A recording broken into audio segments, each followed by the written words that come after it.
Welcome to the Women Choosing Growth podcast, where we feature inspiring stories of success, challenges of growth, and lessons learned from women entrepreneurs, industry experts, and thought leaders who have been through the growing pains inevitable as an entrepreneur. Whether you are just getting started or are looking to scale up your business, our show is designed to provide you with the tools, resources, and community you need to grow your business. Join your host, Tina Sue, a lifelong entrepreneur and business growth advisor, as we explore topics such as marketing, sales, finance, leadership, and personal growth, all tailored specifically to the needs of women entrepreneurs.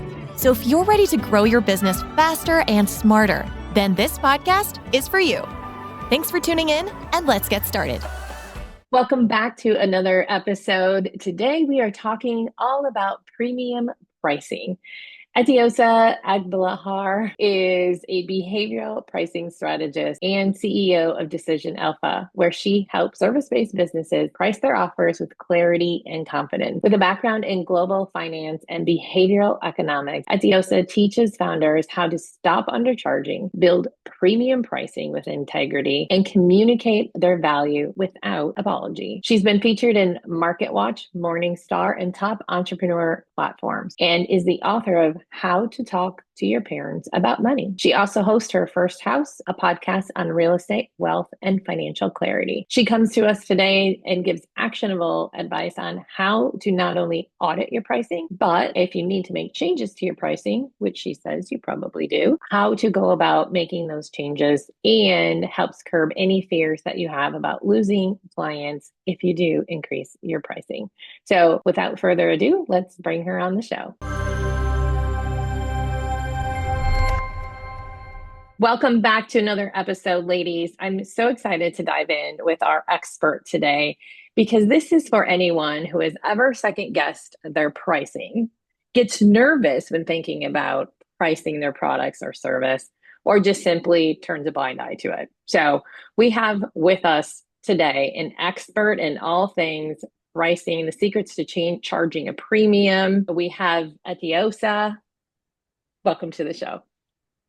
Thank you for having me, Tina. I'm excited for our conversation. I am as well. I think this is one of the hottest topics, talking with many clients that I've worked with over the years.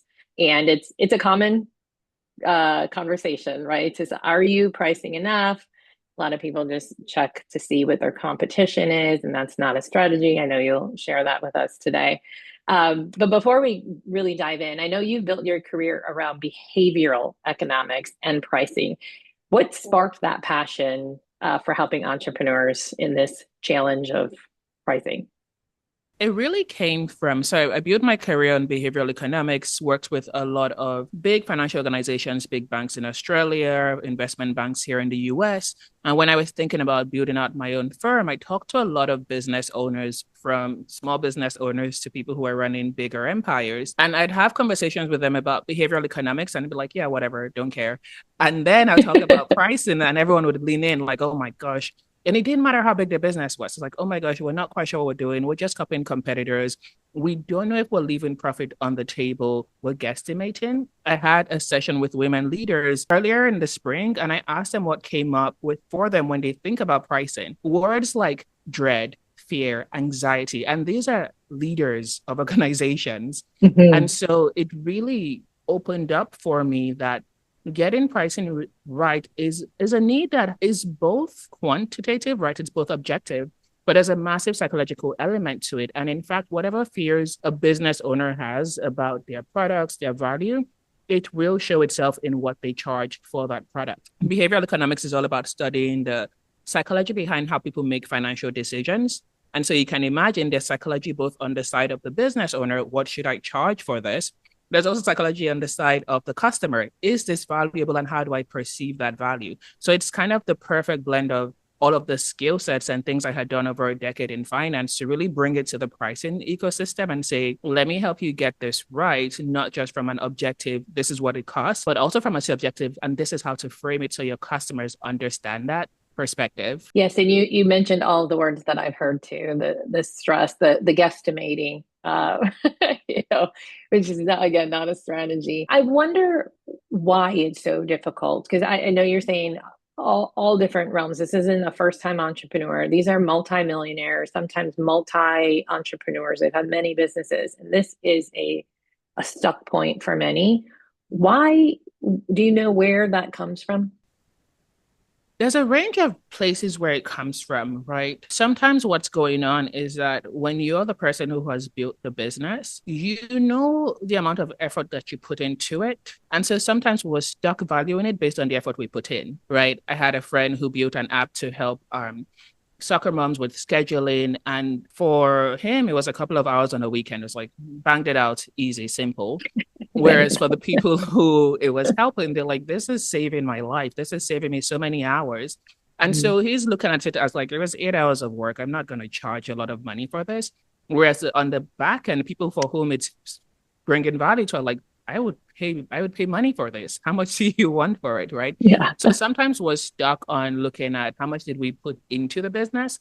And also because we're building it, we know where things are duct taped, right? We know on the outside it looks bright and shiny, but behind it's kind of like, the theater props where the house looks fantastic from the audience side, but like behind it, it's all like plywood holding it up. So Yes, sometimes exactly. we know where things are duct taped. We know where, okay, it's not completely flawless. We're not completely scaling yet, right?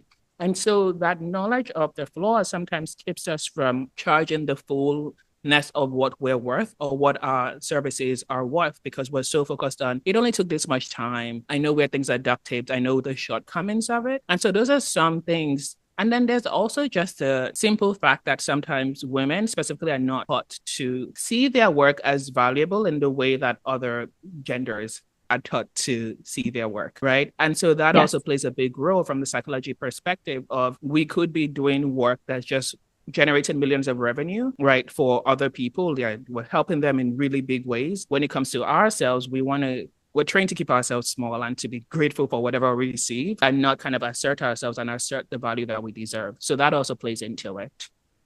That's what I thought. There was some money mindset blocks or beliefs that we hear about often. And so you, I, and our other listeners and lots of women out there are going to change that mindset, hopefully, over time and help women understand their true worth.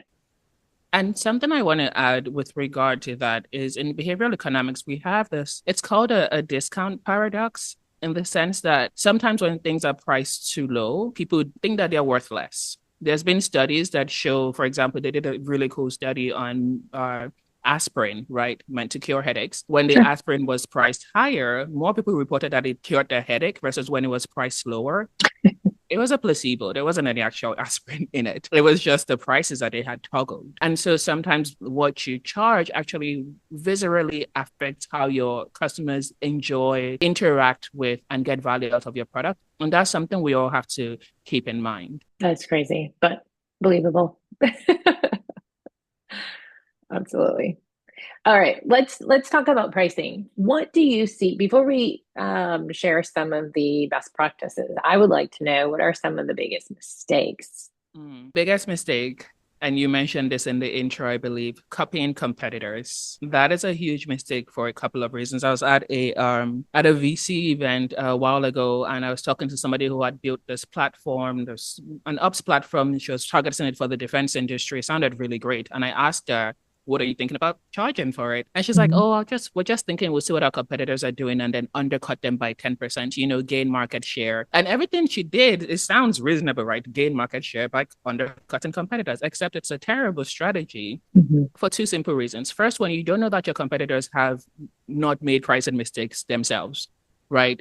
If your industry and the way you've niched down and your services are worth XYZ amount of money and your competitors are charging 50% less than that, you're also going to leave that 50% on the table by just copying in fact, you probably leave a little bit more because you want to undercut what your competitors are doing, right? So that's the first one. You don't know that your competitors are making mistakes in their pricing. You can't assume that they've gotten it right. The second reason I do not like copying competitors at all is that oftentimes, and this is relevant for a lot of business owners, you and your competitors call your packages the same thing, right? You say you do the same kind of work. Let's use tax prep, for example. I was just talking to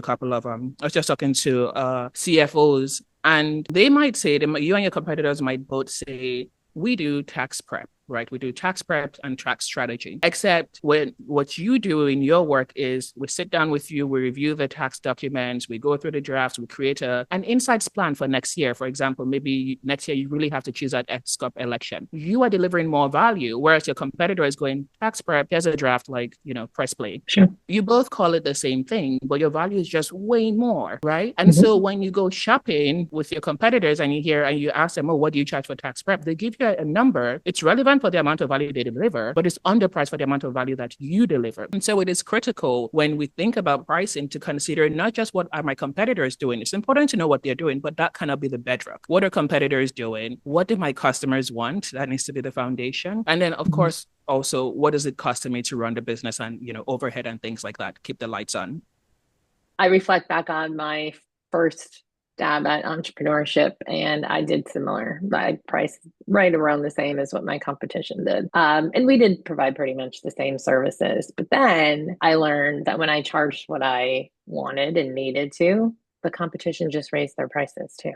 So it was that now we're all the same again. Yeah. So staying low keeps everybody low as well. Exactly. Do you see any other common mistakes besides copying their competition? Another mistake that I see people make is that they don't actually talk to customers when they set their pricing, which is really interesting. I feel like as business owners in general, we don't do enough customer research. We kind of look online and we see what competitors are doing, and then we do kind of cost-based pricing, meaning if it costs me this and I want XYZ margin, I need to price at this level.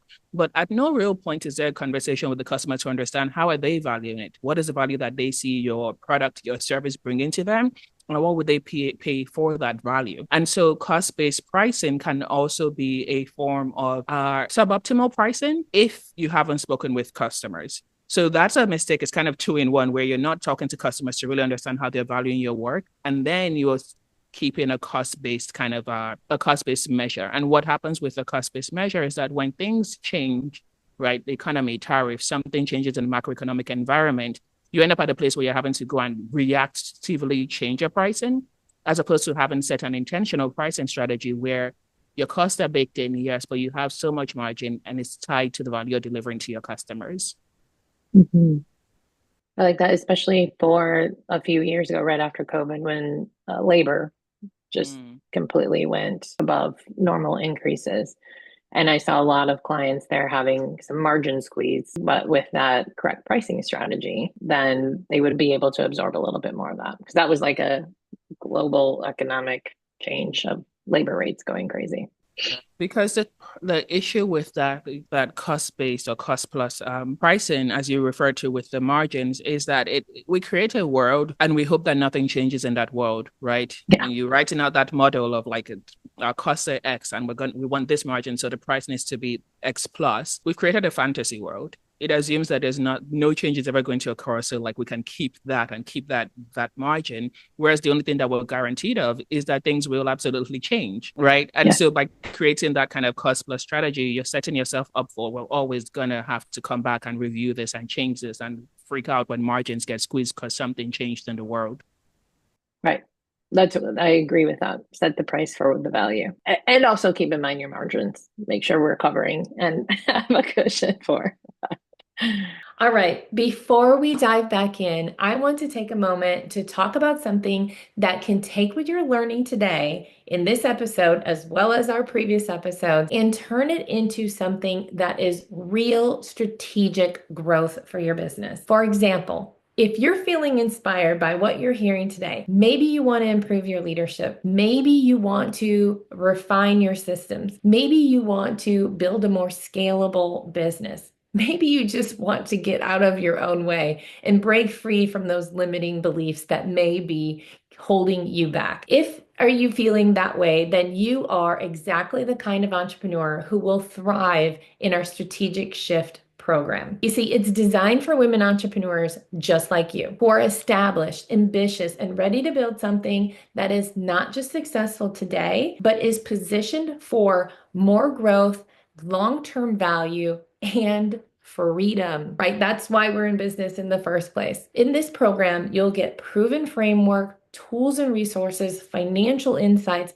strategic mindset shifts, everything that you need to work methodically through the growth of your business.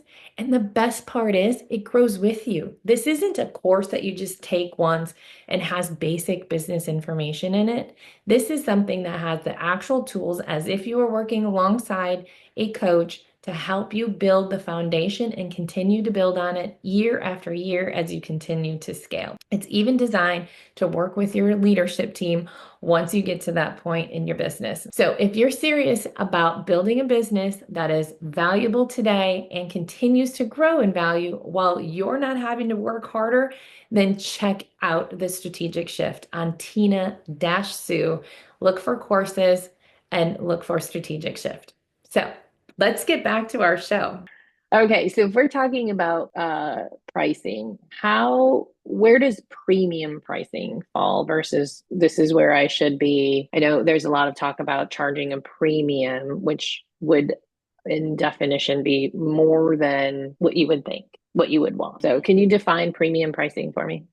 There's two things related to that, right? First one is profitability, meaning for every dollar you make, how much of that do you actually get to keep? There are some low-cost products that the profitability is through the roof. There are premium products that are priced at a premium where the profitability is probably less than this water bottle I have on my table, right? So premium does not necessarily equate to it's immediately profitable. That being said, if we want to focus on thinking through premium, I ask people to consider it in terms of rooms. So for example, when you a customer are at let's say an open market, let's say a bazaar or a farmer's market or a thrift store sale where you kind of walk in and you're expected to haggle, right? You walk in, you're going to be treated like everybody else. You walk up, you can pick up the items, you can go back and forth with the trader. When you, same exact person, walk into a YSL, a Dior, Nordstrom, a higher end boutique, the experience is different. They sit you down, offer you a water or whatever, and then they bring the items to you and you talk about them. There's no trading, there's no haggling. You're still the same person, but the experience is different based on the room that you're in. When you think about premium positioning, what you're saying, and as a business owner, is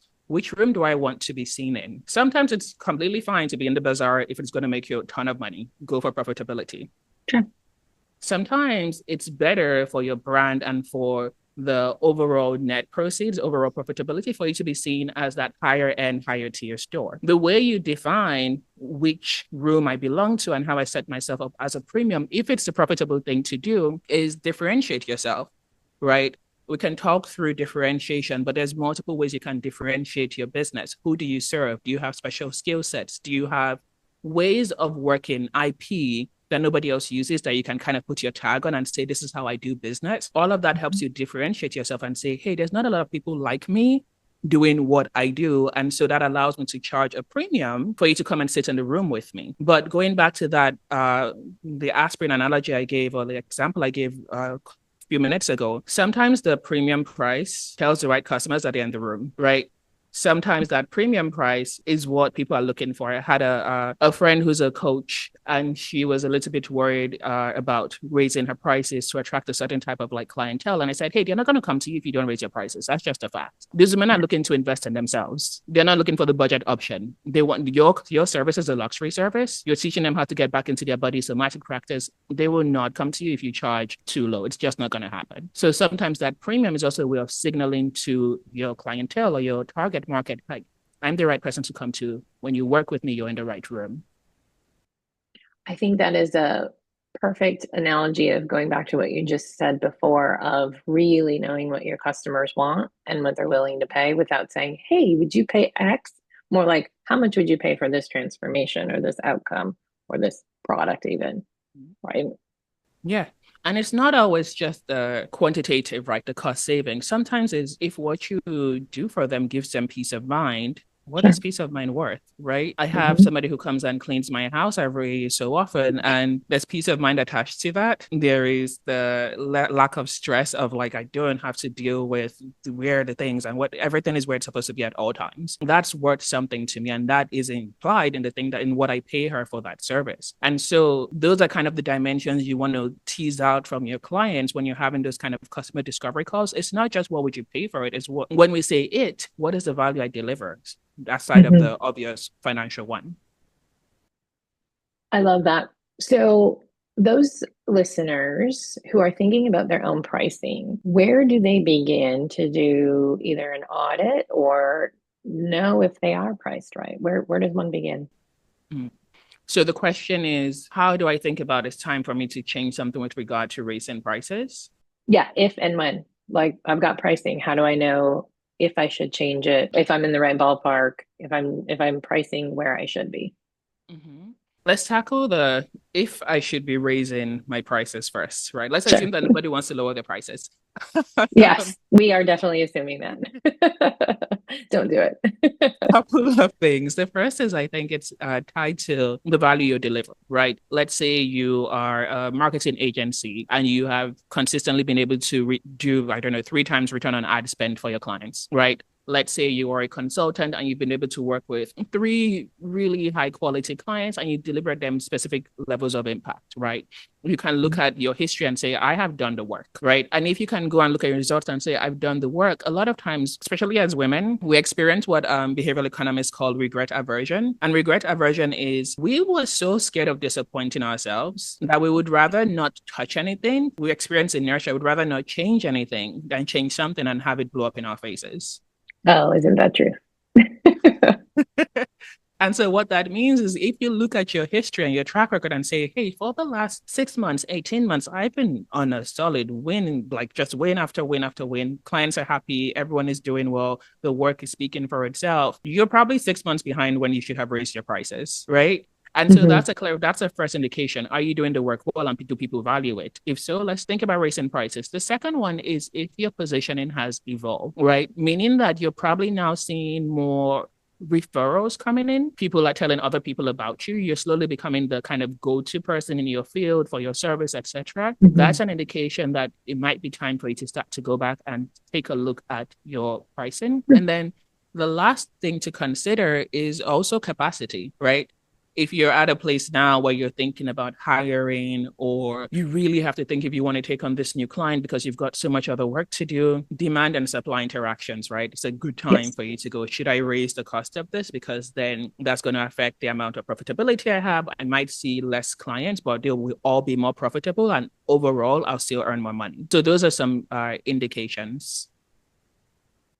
Yes, that's awesome. I would have almost forgot about the capacity piece. Charge more. If you can only handle 15 clients as you're getting more, yeah, you charge more.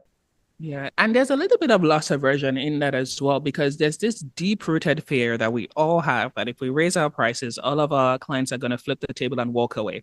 Just that's it. They're all going to go. That the business is going to crumble to the ground. And that's not the case.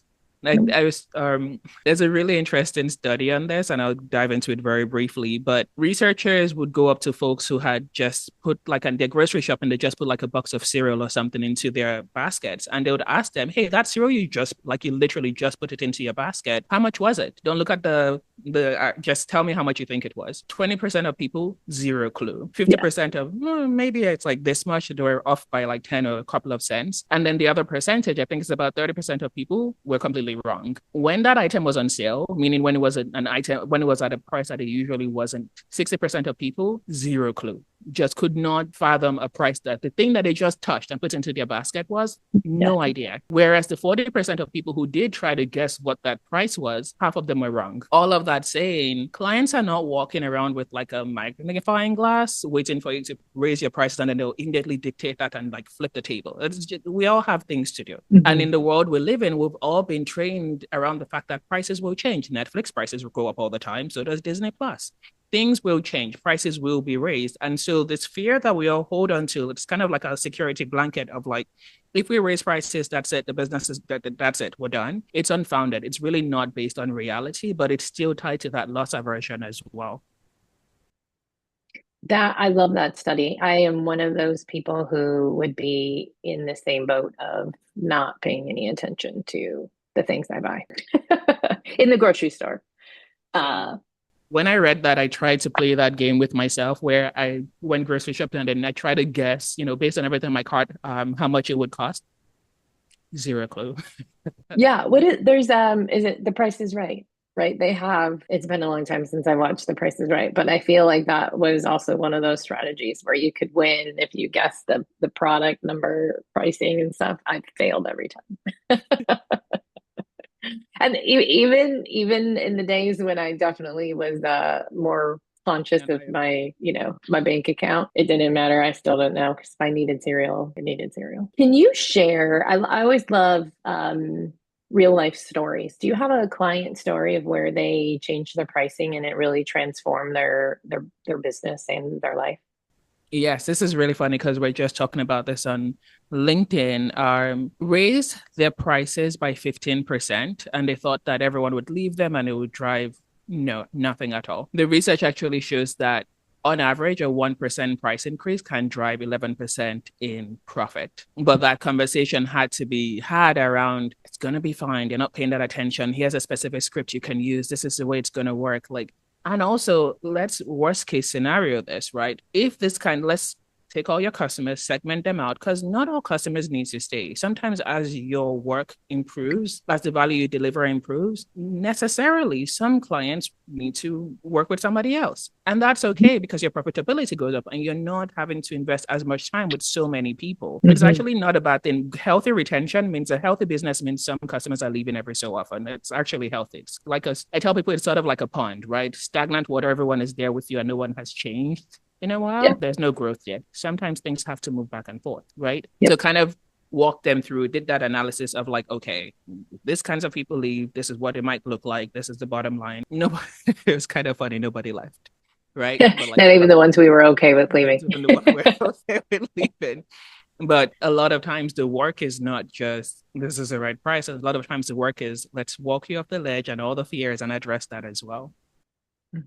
I can honestly say for the decade and a half that I've been advising other owners, same answer. So for those listening, two experts here agreeing that maybe you'd lose one client, but like you said, it's the one you probably wanted to lose anyway. And then doing the math of, let's say, like you said, some do leave, but the amount of increase that you're making on the ones that stay more than make up what you just lost. And that's the math that I think some people don't want to do or don't know how to do, but just do that math and then realize it's okay to increase the prices. And that's even a conservative estimation, because we don't do the work of saying, with your new pricing, for everyone else who's coming in the door, you're charging XYZ, right? And also, what is the opportunity cost of you now being more attractive to people at a higher level? Exactly. I love that. How do people, our listeners are all usually established. They've got their businesses at least rocking and rolling. What is your advice for them, either next steps or the next couple steps? Those three triggers I gave, right, considering do you have insights that you can point to and say, this is the value I've delivered? Are you at capacity? Are you seeing referrals come in? Those are all indications of it's time to take a closer look at our pricing. If your pricing has not been raised in 18 months or a year, also a really good time to think through raising your prices. So let's establish that they've done that and they think, yes, let's discuss, let's take a deeper look. There's two ways to go about it, right? The first one is having customer discovery sessions. And in there, I recommend people use what's called the Van Westendorp price sensitivity meter. It's pretty straightforward. It's 4 questions that you ask the customers around the different things, elements of value you provide to them. We have a playbook. It's a behavioral pricing playbook. It's free. It's at playbook.decisionalpha.co. It walks you through how to do this. It's completely free. Shows you how to do this yourself. But you sit down with customers, you ask them those 4 questions. It helps you generate a range of what that new pricing could look like. And then the more interesting part of this is then how do you frame that with the clients, right? Is it we're going to keep the same package? Do we introduce a new package that has a new tier? Maybe we think about, is there a retainer model we need to adopt now, etc. But the first part of all of this, because your business is already established, because they already have a handle on their costs, we usually will say costs are step 0.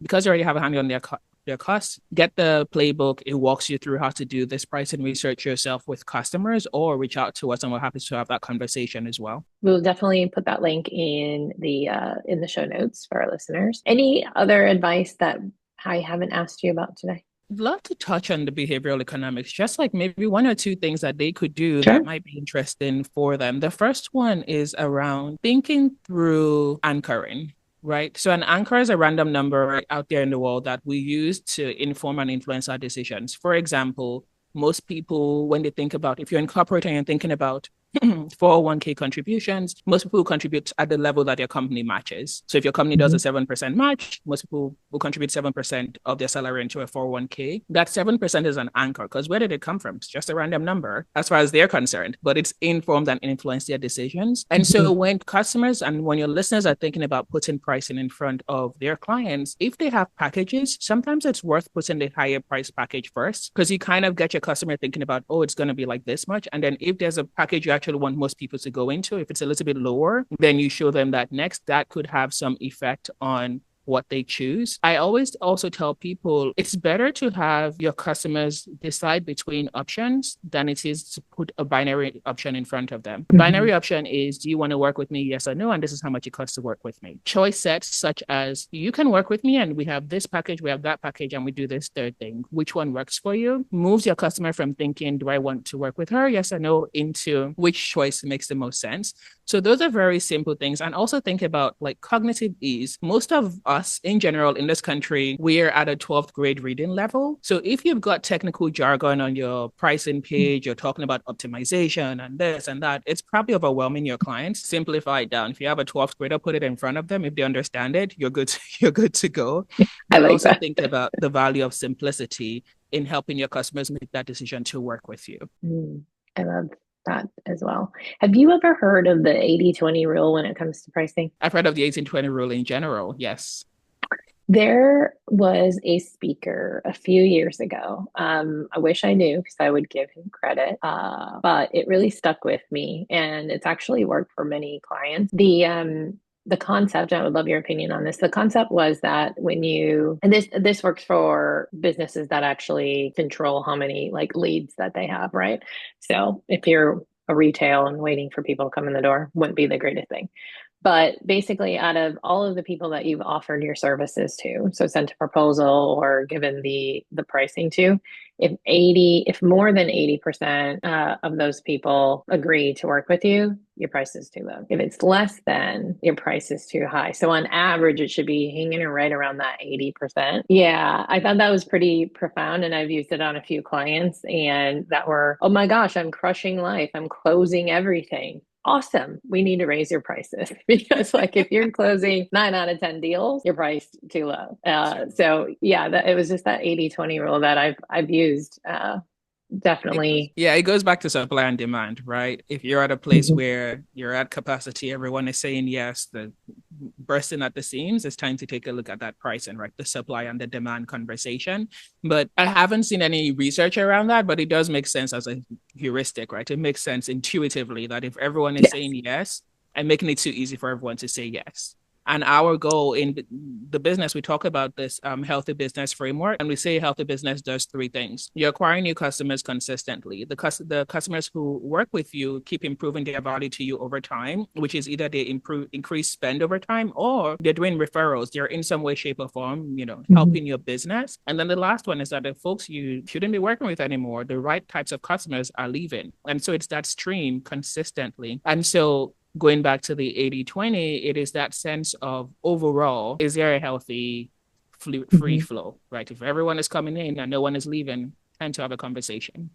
Yeah. No one's saying no, probably need to increase. Yeah, I love that. Anything else? I think we can talk about this all day, but that's been some great actionable advice for our listeners too. Last final words of advice? Not at all. I think we've covered a good range of things. And of course, if they want to get deeper and get more tactical, like grab the free playbook or reach out to us. And I will put all of your all of the ways to reach out to you in the show notes. All right. Well, thank you again for being with us today. Absolutely. Thank you for having me. I hope you enjoyed today's episode. Please be sure to hit subscribe on your favorite podcast platform so you never miss an episode. The Woman Choosing Growth Show is not just another podcast. It's a tribe of women helping each other grow. So please share this podcast with all the women entrepreneurs that you would love to see succeed. If you'd like to know more about customized business advising through Cultivate Advisors, download business tools, or sign up for upcoming events, visit www.womenchoosinggrowth.com. Once again, that's www.womenchoosinggrowth.com. Remember, we are in this together. See you on the next one.